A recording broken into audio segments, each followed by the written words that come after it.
ತುಂಗಭದ್ರಾ ನದಿಯು ತುಂಬಿ ಹರಿಯುತ್ತಿದ್ದು ಯುವಕರಿಂದ ಹುಚ್ಚಾಟಗಳು ನಡೆಯುವುದು ಬೇಡ. ಭೋರ್ಗರೆಯುತ್ತಿರುವ ನದಿಯ ಪ್ರವಾಹದಲ್ಲಿ ಚೆಲ್ಲಾಟ, ಈಜಾಟ ಮಾಡುವುದು ಬೇಡ ಎಂದು ಕಳೆದ 15 ದಿನಗಳಿಂದ ಪೊಲೀಸ್ ಇಲಾಖೆ, ತಾಲೂಕು ಆಡಳಿತದಿಂದ ಎಚ್ಚರಿಕೆ ನೀಡಲಾಗಿದೆ.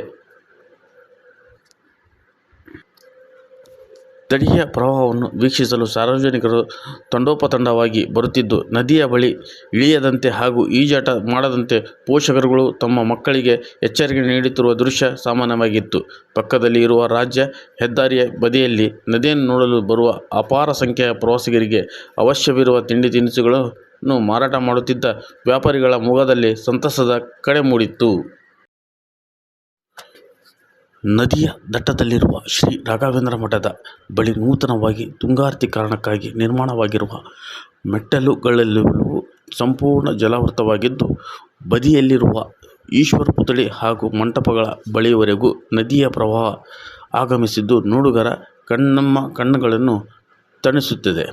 ಬ್ರಿಟಿಷರಿಂದ ನಿರ್ಮಾಣವಾಗಿರುವ ಶತಮಾನಗಳಷ್ಟು ಹಳೆಯದಾದ ಸೇತುವೆ ಹಾಗೂ ನೂತನವಾಗಿ ನಿರ್ಮಿಸಲಾಗಿರುವ ಹೊಸ ಸೇತುವೆಯ 75% ನೀರಿನ ಹರಿವು ಆಗಮಿಸಿದ್ದು, ಭೋರ್ಗರೆಯುವ ನದಿಯ ಶಬ್ದವು ನೋಡುಗರನ್ನು ಆಕರ್ಷಣೆ ಮಾಡುತ್ತಿದೆ.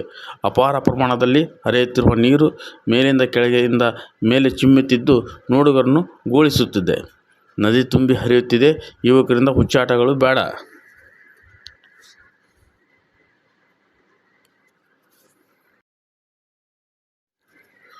ವಿಜಯ್ ಪ್ರವಾಸ್ ನ್ಯೂಸ್ಗೆ ಸ್ವಾಗತ.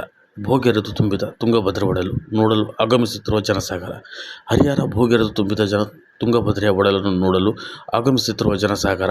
ಜಲಾಶಯದಿಂದ ತುಂಗಭದ್ರಾ ನದಿಗೆ ಹೆಚ್ಚಿನ ನೀರು ಬಿಡುಗಡೆ ಹಿನ್ನೆಲೆಯಲ್ಲಿ ನದಿ ಪಾತ್ರದಲ್ಲಿ ಪ್ರವಾಹ ಪರಿಸ್ಥಿತಿ ಉಂಟಾಗಿರುವ ಕಾರಣ ನದಿ ದಂಡೆಗೆ ಸಾರ್ವಜನಿಕರ ಪ್ರವೇಶವನ್ನು ನಿರ್ಬಂಧಿಸಿ ಬ್ಯಾರಿಕೇಡ್ ಹಾಕುವ ಮೂಲಕ ಪೊಲೀಸ್ ಭದ್ರತೆ ಒದಗಿಸಲಾಗಿದೆ.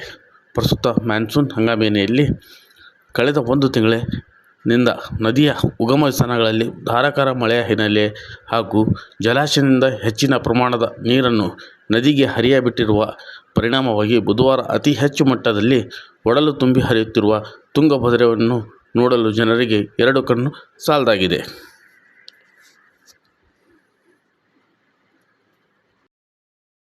ಕ್ರಮಕ್ಕೆ ತೆಗೆದುಕೊಳ್ಳುವಂತೆ ಅಧಿಕಾರಿಗಳಿಗೆ, ಜನಪ್ರತಿನಿಧಿಗಳಿಗೆ ಆಗ್ರಹಿಸಿದರು.